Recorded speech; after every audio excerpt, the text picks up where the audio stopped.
Free flow of traffic as the Ministry of Roads and Highways temporarily opens the Kwafo-Krom-Apidua stretch of the Accra-Kumasi Highway. Regional security councils in all 16 regions reinforced to deliver on mandate as President Akufo-Addo approves funding for their activities. The Health Facilities Regulatory Agency, HEFRA, steps up efforts to regulate virtual health care in the country. And European leaders reinstate coronavirus restrictions as the Omicron variant continues to spread across the continent.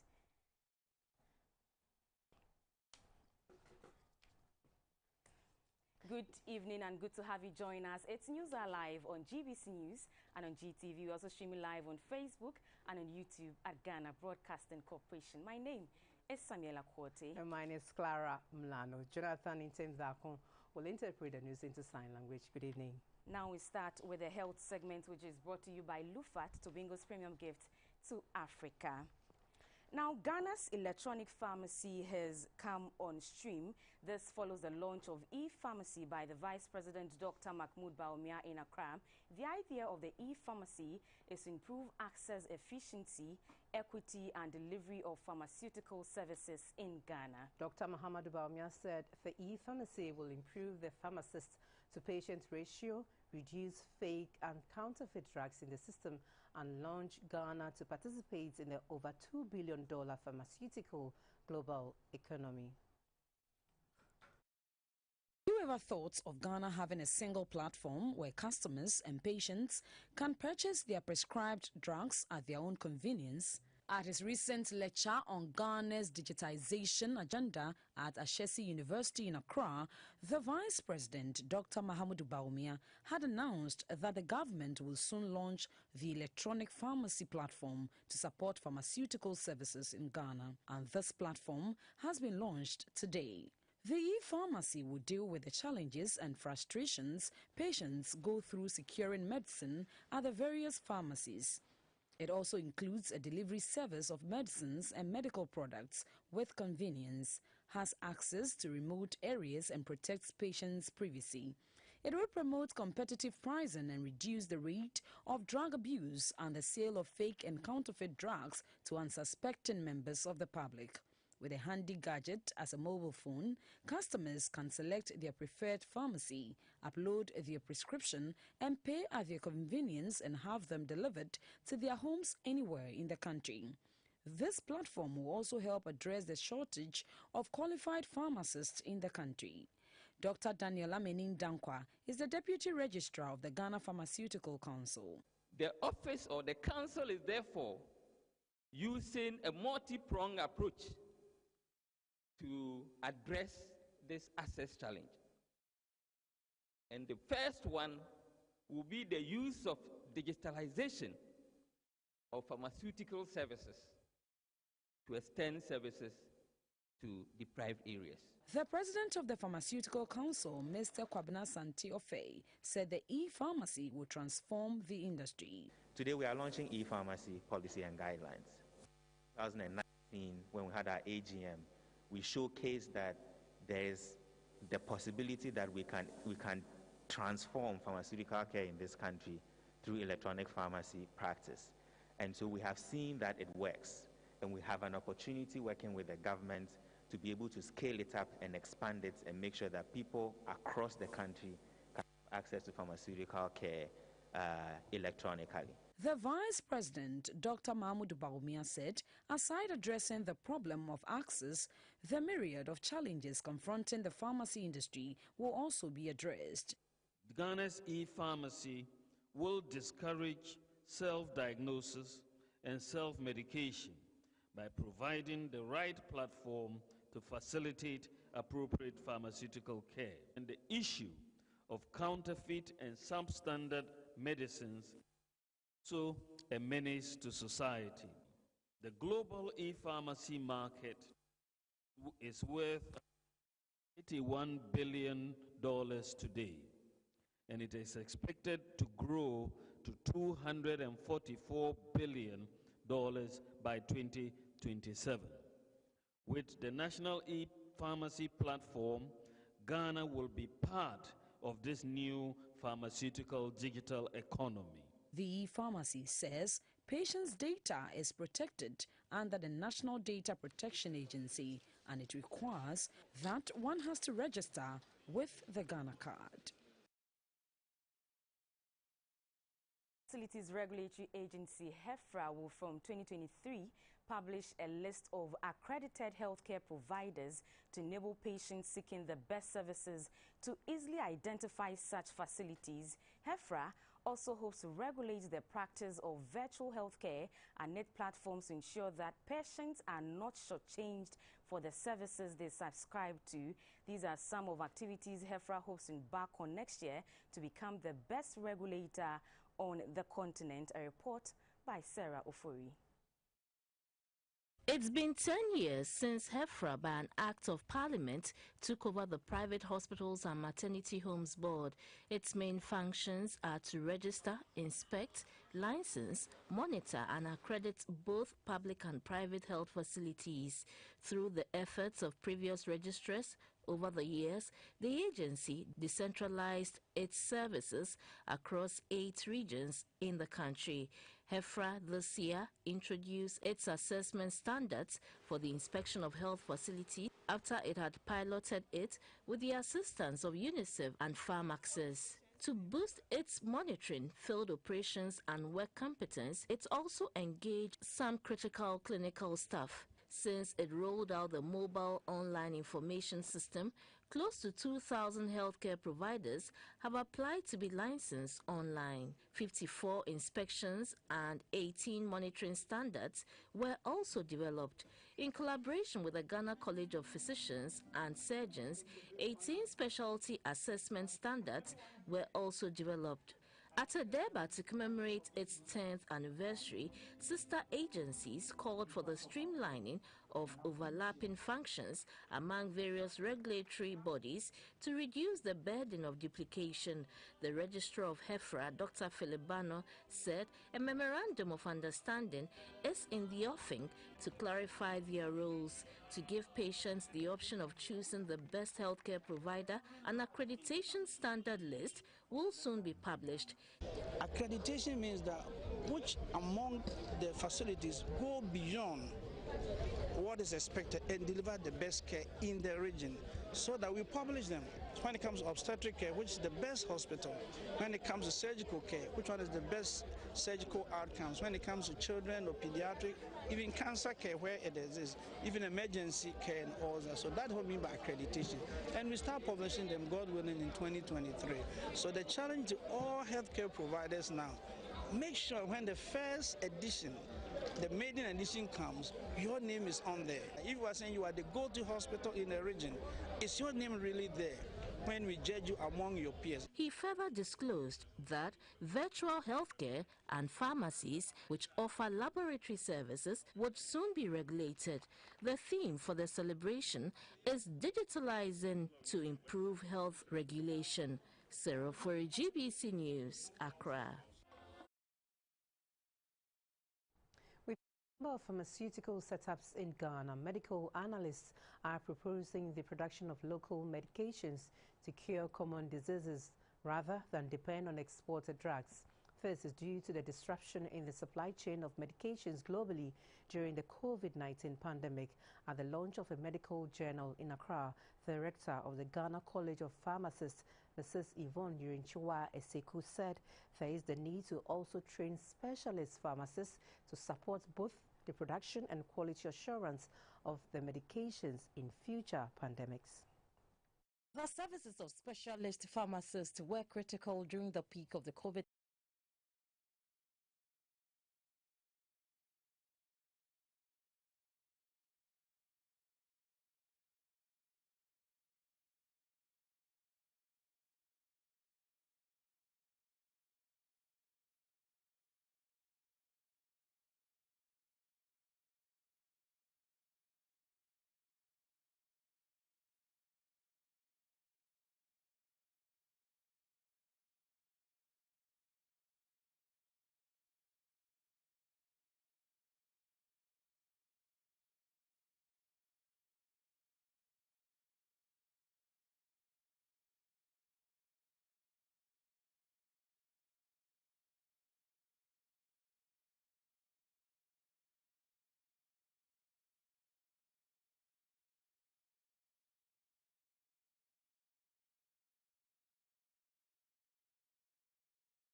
Staying on, travelers on the Accra-Kumasi Highway are now assured of free flow of traffic this season, especially at Nsawam in the Eastern region.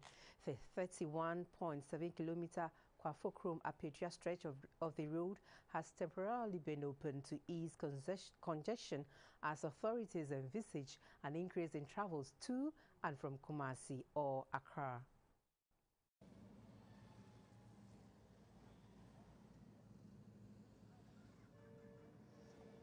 For years, the Nsawam Road linking the capital and Ashanti has recorded major traffic hold-up, increasing travel time, loss of productivity, and disruption of work for commuters.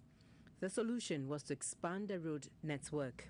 A contract awarded in 2008 during the Kufuor administration for an initial contract period of 39 months is now making good progress. Work on the project stalled at several stages, prolonging the scheduled completion date. Currently, work on the northbound carriageway of the Kwafokrom-Apedra Road is 70% complete. For 2 weeks, the 31.7-kilometer stretch would be open to ease traffic flow on the highway for the festive season. All the various sections on the Accra-Kumasi that currently experience congestion, we call them bypasses, are going to begin, as we are going to start work. And the congestion being experienced at Bunsu, Osino, Enyinem, Enyiresi, Konongo, all those areas will come under construction within the first quarter of next year as part of the Accra-Kumasi Dualization project. Illegal billboards, traders, and abandoned vehicles are already finding space at some sections of the road even before the completion of the project.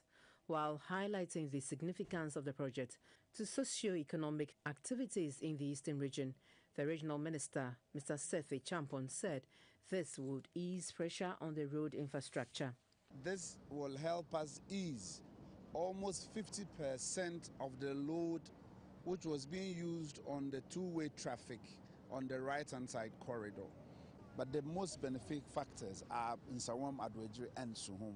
They are with us, and they are the local assemblies who manage the people who mount these edifices by the corridors. And so we are going to engage them.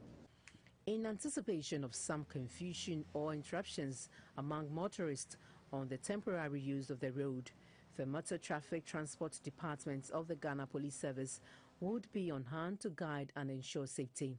The District Police Command cited Nsawam as an accident-prone area, topping the charts of the 433 deaths recorded in the Eastern region. Construction of the Accra-Kumasi Dualization Project, Lot 6, Kwafokrom-Apedra section, is being executed by Messrs. China International Water and Electric Corporation and expected to be completed in March 2022.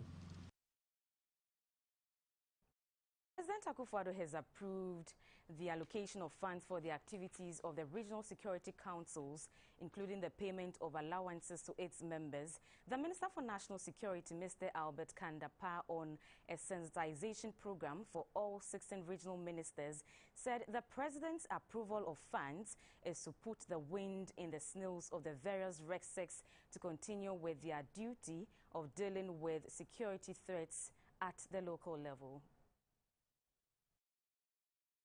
Organized by the Ministry of National Security was to bring the regional ministers up to speed on the new National Security Strategy document for better understanding and appreciation of their role in implementing the policy at the local level. If there are any group of people who have been very well sensitized by the national to understand the national security strategy, its implication in the implementation, and also feedback to the National Security Ministry, then it has to be the regional ministers. The National Security Strategy Document Policy was launched in June 2021. It is the first by the National Security Ministry in an effort to adopt innovative ways of dealing with evolving security threats that confront the nation in contemporary times. With about 10 days left to draw the curtain on the year 2021, probably it is the best time to reflect on the hard work that has gone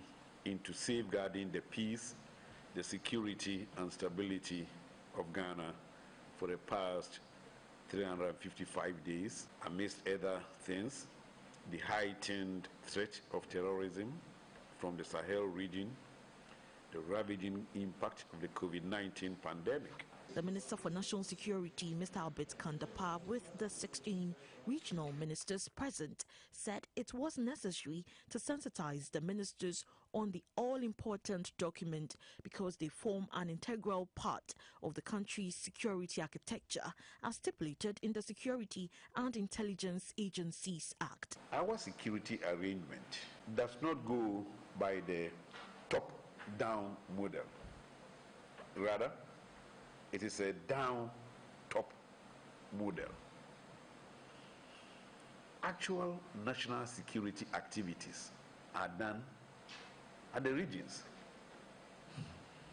That is why I'm unable to dictate to the RECSEX what they should be doing. At all times, I get advice, feedback, information from the RECSEX. The Volta Regional Minister, Mr. Archibald Lecha, who is also the Dean for the regional ministers, said the forum was timely as they prepare to deal with security challenges that may come up during the festivities. The Ghana Police Service says it has gunned down one of the armed robbers suspected to be part of the gang that shot and killed 2 police officers in Zuarungu, capital of the Bolgatanga East District of the Upper East Region.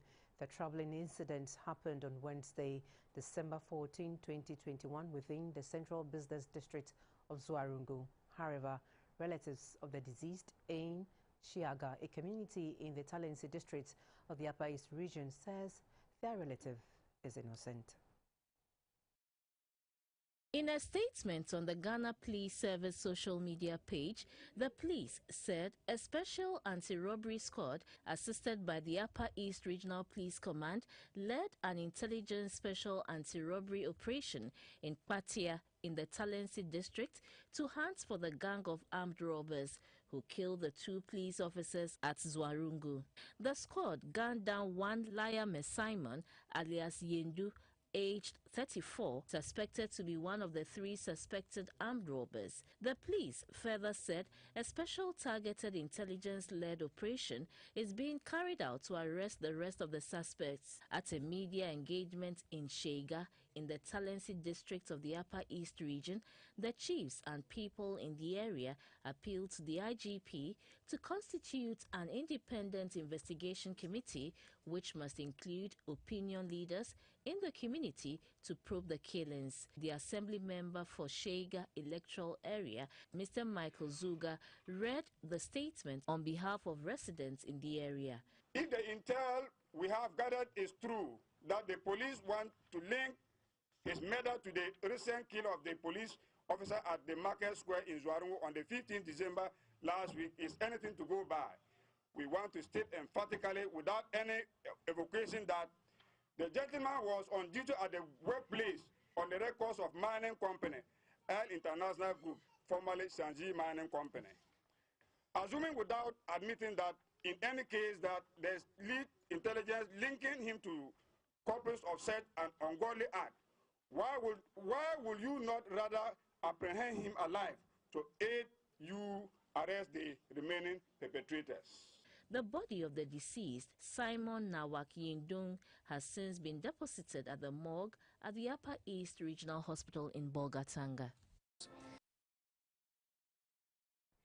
The Ghana Police Service has organized a festival of 9 lessons and carols at its headquarters in Accra as part of activities to mark the Christmas season.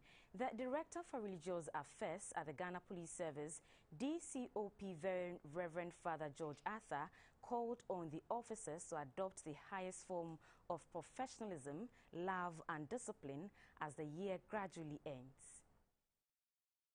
The 9 Lessons and Carols service is held every year by the Ghana Police Service to climax the season and thank God for a successful year. Some personnel of the service took turns to read the various Bible lessons. Speaking at the event, DCOP Very Reverend Father George Arthur charged men and officers of the police service to enforce the laws as mandated. According to him, that is the only way the public will continue to have interest in the service. You can bring joy and relief to the people you serve, the citizens of this nation, if you enforce the law with truthfulness, if you enforce the law with honesty, if you enforce the law with love. The good people of this country will always experience joy and happiness if law enforcement officials will operate on the platform devoid of dishonesty, discrimination, bribery, corruption, and indiscipline. Representing the Inspector General of Police, the Commissioner of Police in charge of administration, Mr. Christian Teteyonu, pledged the loyalty of the service to protect Ghanaians as well as their properties. We have never given up. We've done all that we have to do to protect lives. We'll continue to work, especially through this Christmas and the New Year, where we are not supposed to have even our celebration because we need to work hard to protect the individuals. We encourage you on and continue to fight hard to make sure that we end this year in a very peaceful manner. Special prayers were said for staff members who lost their lives in the course of the year, as well as their families. The event brought together dignitaries from the police service and other security services. Construction of the National Cathedral is on course. A member and secretary to the Board of Trustees, Reverend Victor Kusi-Boateng, says work is making good progress as anticipated. He says although there had been some modifications to the project, contractors working on the plan are confident of meeting the 2024 deadline. Reverend Kusi-Boateng, however, is rallying Ghanaians to contribute to the project as the National Cathedral has the potential to rake in foreign exchange for the country. He entreated the public to make their contributions to the short code *979* the all networks. The cathedral, which is going to accommodate about 5,000, expandable to 20,000 people at a sitting. There are also conference rooms in the cathedral, a conference room that can host even the Pope, top of the line and a top-notch conference centers. We have music schools, we have research centers, we have prayer halls, we have a lot of halls within it. Okay. And that is where even every president will be buried. We have a mausoleum right beneath the cathedral. Oh. And that's notwithstanding, we are also building what we call the Biblical Museum. And interestingly, we felt we needed to add it up to this cathedral. We are building a garden here that is called the Biblical Garden, where every fruit and vegetable in the Bible will be planted here. And we are also going to build. We are in contact with the Jewish embassy. We are breaking a part of the Wailing Wall in Israel, and we are incorporating it into ours. And we are building a Wailing Wall within the garden. Wow. And then we are going to have a replica of the tomb of Jesus in the garden. And so, putting all these three things together, there is nowhere in the world that any country or any individual has been able to bring together this combo. And Ghana is going to be the first in the whole wide world.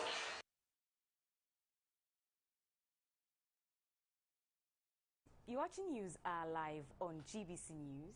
Still ahead, Ghana to create information employment system by March 2022, and European nations reinstate restrictions. Do stay.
Good evening and welcome. Time now for the business segment, proudly brought to you by MTN and Whirlpool. I am Dorothy Ajamai. Ghana's economy grew 6.6% in the third quarter of 2021, marking the biggest quarterly growth since the emergence of the COVID-19 pandemic. The economy expanded 4.2% and 5.1% in the first and second quarters after seeing its lowest growth in 37 years in 2020. That growth was driven by expansion in the services industry as schools reopened following months of closure due to the COVID-19 pandemic last year. For the third quarter of 2021, non-oil GDP stood at 8.6%. The services sector recorded the highest growth of 13.4%, followed by the agricultural sector with 9.2%. Industry growth, however, contracted by 2.0%. Within the services sector, education grew to 6.3% compared to the 2.7% in second quarter of 2021. Professional, administrative, and support activities also expanded by 4.6% in the third quarter of 2021. From a constant prices point of view, again looking at it from both an oil and a non-oil perspective, we see an increase of 6.6 percentage point between the third quarter 2020 and the third quarter 2021, specifically with the third quarter 2020 standing at 40,440.3 million, increasing by about 3,000 million to 43,093.5 million for the third quarter of 2021. Major drivers of the 2021 third quarter GDP were crops, education, trade, vehicle repair, household goods, information and communication, and manufacturing subsectors. Barring any hitches, March 2022 will see Ghana roll out a central employment information system aimed at matching employment opportunities with appropriate skills. The platform, spearheaded by the Africa Skills Initiative, will also anticipate the country's skill needs and advise government accordingly. This has become necessary due to the fragmentation of existing systems and the disconnect between skills and the job market. Though Ghana has a labor market information system, the platform lacks the necessary up-to-the-minute data. This latest labor market information system will be cross-sectorial, with the Ghana Statistical Service playing a major role. Essentially, the platform will help government forecast the future needs of the labor market and map out strategies to fill in appropriately. A consultant with the project, Dr. Alexander Preko, gave the timelines attached to the project. Currently, when you go to the Ministry of Employment and Labor Relations, we have some information over there, but it is actually not being fed with data. Okay, so we have the templates that has been developed, maybe data from the agri sector, data from the service sector, production sector, but with these, what we are doing today, if it is being launched officially, then now all employers in Ghana will have a template that they can collect data from their employees. Are you getting me? So that the system can now be fed with this kind of information. National Project Coordinator of the ILO Scale Up, Mr. Frank Adeto, revealed that some donor partners are on standby to provide the hardware for the labor market information system. Thankfully, there is a program that is being supported by the World Bank, which is the Skills for Job project, which is ready to provide the hardware, talk about the computers and other instruments that we need, or tools that we need to be able to set up the system across the country. What we are doing as ILO is to work with the Ministry of Employment and Labor Relations to support the data collection mechanism. The Ghana Labor Market Information System is basically going to look at how to collect and collate data, how to process the data and share same, so that job seekers and potential employers will be on the same page to create seamless employment regimes. You're still watching the business segment of News Hour. Chief cocoa farmers from the country's 16 regions have visited the cocoa processing company in Tema. The visit is to afford farmers the opportunity to understand and appreciate the processes of raw cocoa to the end products, which are confectioneries. Ghana is the second largest cocoa exporter in the world after Cote d'Ivoire. Ghana's cocoa cultivation, however, is noted as one of the most modeled commodities and valuable. Cocoa production occurs in the country's forested areas, that is, Ashanti, Bunahafo, Central Region, Eastern, Western, and the Volta regions. Although most of the cocoa produced is by peasant farmers, a small number of the farmers appear to dominate the trade. A lot of cocoa farmers operate on small farms of less than 5 hectares with an average yield of only 400 kilos per hectare. In addition, cocoa farmers face high production costs and lack of access to financial services.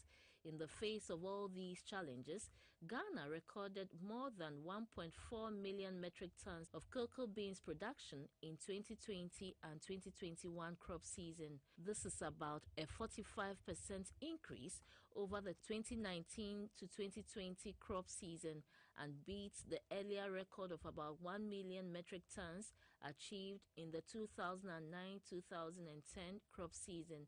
With Cote d'Ivoire and Ghana controlling about 70% of the world's cocoa market, the two nations signed an agreement born out of cooperation between the two countries to better the livelihoods of cocoa farmers. There is a lot of money in chocolate, but the producers of the raw material see very little of it.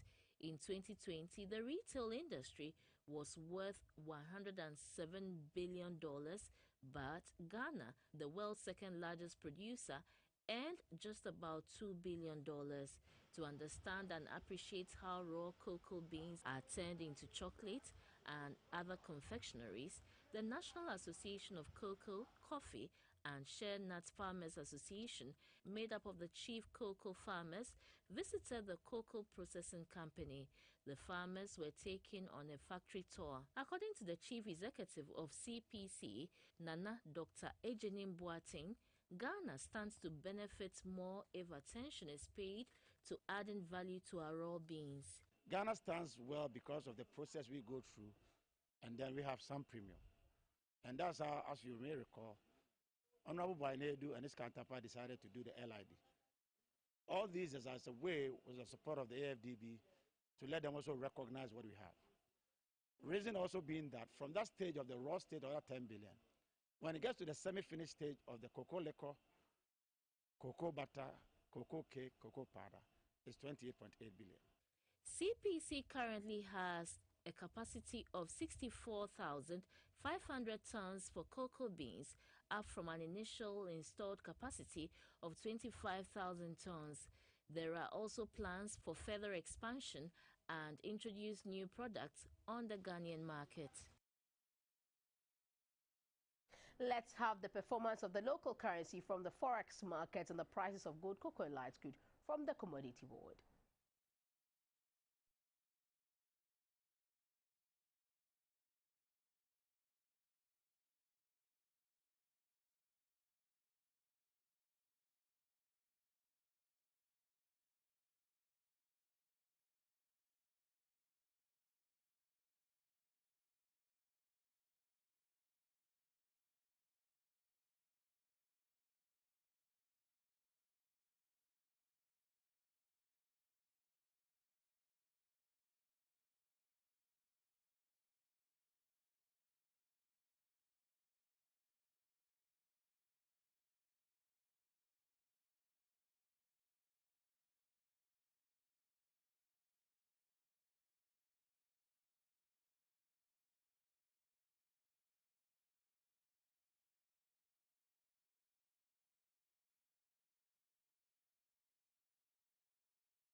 By MTN and Whirlpool. Next is the energy segment. Please stay.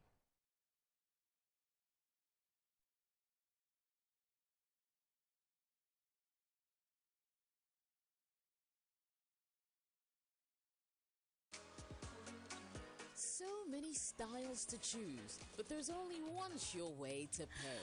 Momo? Yes. There's so many you can buy, but there's only one sure way to pay. Momo? Yes.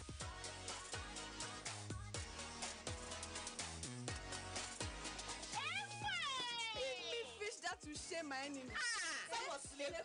There's so much variety, but there's only one sure way to pay. Momo, come on, Yam.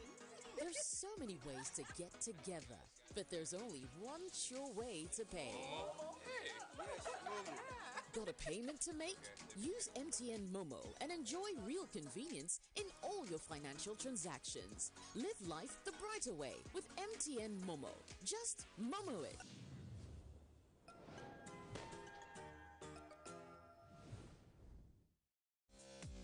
Hi guys, today we are coming to you live from the new home of one of Ghana's biggest boxing talents. Now, Bukombaku, thank you so much for having us in your new home. Please tell us, is this your house? Yes, this is my better house in the nation. When I finish this house, you see the whirlpool all over the world. Whirlpool? Yes. That's quality. It's a sensibility. The quality will bring you knockout, and the price will shock you. This your kitchen is very beautiful. I can see Whirlpool everywhere. Yes, this is my kitchen. Almost 16 years I use the whirlpool from Bukom to come here. Anywhere, whirlpool is the best. Wow, so it be here where Ajele Van Damme will feel cook there. Yes, abundance of water. The foolish mamas is this. Here with the chop. Don't disturb your gum shade. I told you already. Whirlpool is the best affordable in this nation. Everybody say Bankumeba. Thank you so much, Bukombaku, for opening our eyes to quality. Whirlpool, sensing the difference. Hey, Derek. From 1921 to 2021, the journey to our centenary has been amazingly worthy. Azar Group is 100 years and continues to achieve greatness. Main brands which were in the company are Azar Tex, which is an emulsion paint, Texture Paints, which we were the first people to produce it in Ghana, and Azar Gloss, which is oil paint. We were the first people to produce the carpenter's glue. Now we have new products like silicone paint. Join Azar Group celebrate 100 years and to create another brilliant 100 years together.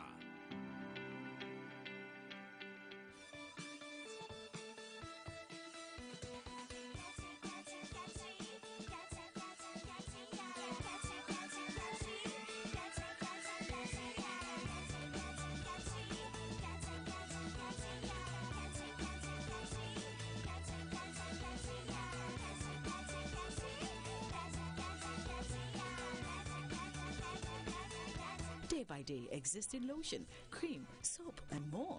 Day by Day has 4 fragrance range.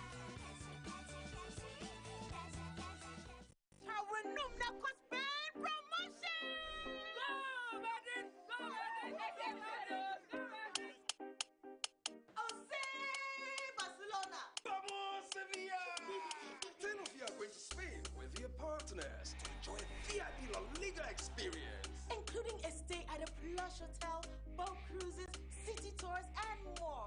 Just buy any sachet of Gino, Pomo, or Gino Pepper and Onion, or Gino Max. Look for a code inside the sachet or tray. Dial the short code to *161* in a code hash and start accumulating points. The more your points, the bigger your win. Ticket to Barcelona, Spain. Flat screen TV sets, PS5, washing machines, La Liga original jerseys, footballs and caps, smart mobile phones, and free call credits can also be won bi-weekly. Accumulate more points to win more prizes. Spain promotion. This advert is FDA approved. Yeah, Mama Fisher Bowl. I says Mama Fisher Bowl. I feel to ya.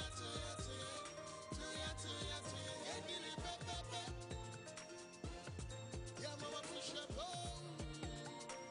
I says Mama Fisher Bowl. I feel to ya.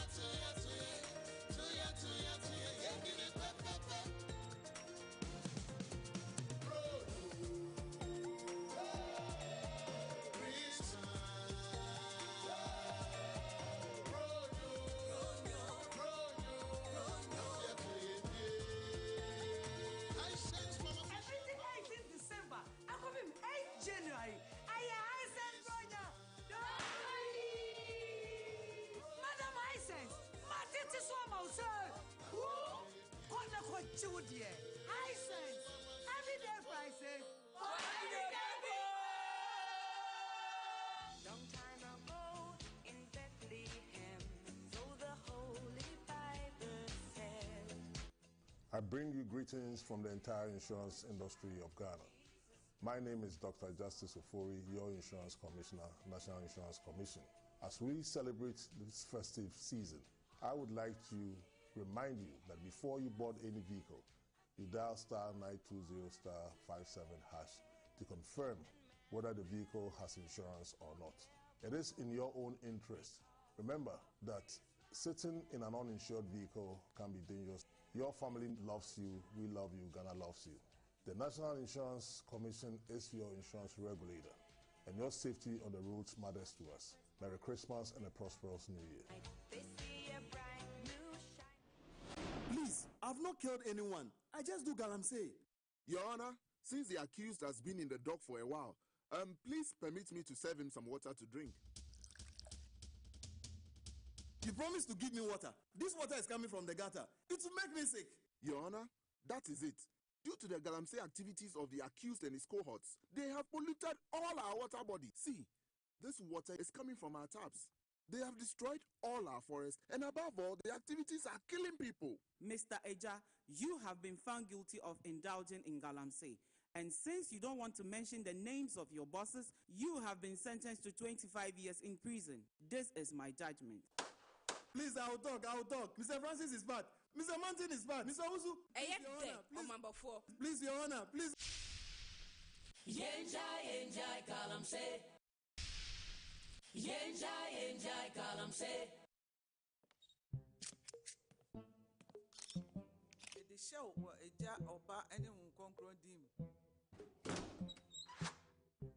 The groom is sick. What? Malaria. Malaria?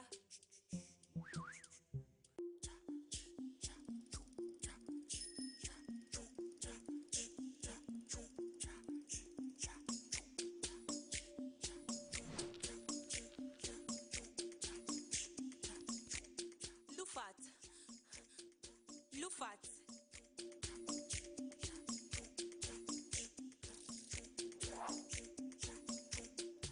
Injija wuhuma malaria enka wonto dem.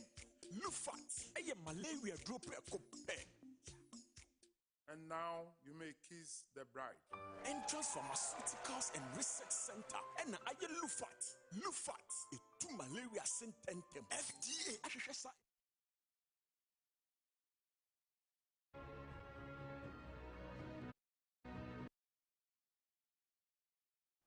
Hello and welcome to the energy segment. My name is Mabel Anang. Gridco has given recognition to 34 engineers and technicians who worked to restore power supply on the 330 kV Aboazi Awamaso transmission line. They were rewarded for exceptional performance. The team was from Southern Network Services, Gridtel, Procurement Technical Services and Engineering Planning, and Design Departments of Gridco. They received certificates of honor and cash ranging between 2,000 and 5,000 Ghana cedis. November 8, 2021, a telecommunication mast fell on the transmission line at Bogoso in the western region, which led to the collapse of 3 towers of the 330 kV Aboazi Awamaso transmission line. The affected line carries back power from Aboazi to Kumasi and the northern part of Ghana. This resulted in unstable power supply and power cut to the affected areas. A team was quickly assembled to salvage the situation by December 20, 2021. The team, however, salvaged the situation on Tuesday, December 7, 12 days ahead of the expected completion date. At a ceremony to honor the staff, the chief executive of Gridco, Mr. Ebenezer Isenyi, said the team resolved to put their shoulder to the wheel, forfeiting its comfort and safety to ensure uninterrupted power supply to the affected customers in Kumasi and its environs. Kumasi voltages were dimming. People were losing their gadgets. We even went to see Dotumfo himself. He complained that, look, we lost through low voltage, he lost some of his equipment. So this team that virtually worked as a group looked for all the parts that are available, and we also engaged KEC, who had just finished the Ahomaso to Kintampo line for us. And he quickly moved to the site, and therefore they brought the spare equipment. They worked together as a team in creating the access route. The team lead, Mr. Abraham Doku, who is also the area manager of Pristia, thanked management for the recognition and said it was a good motivator. A mountainous terrain, how to get access to the collapsed towers were very difficult. And so from the beginning, we realized that the first thing we needed to do is to create the access so that we can easily transport the materials to the site. So we engaged a bulldozer, a private bulldozer, to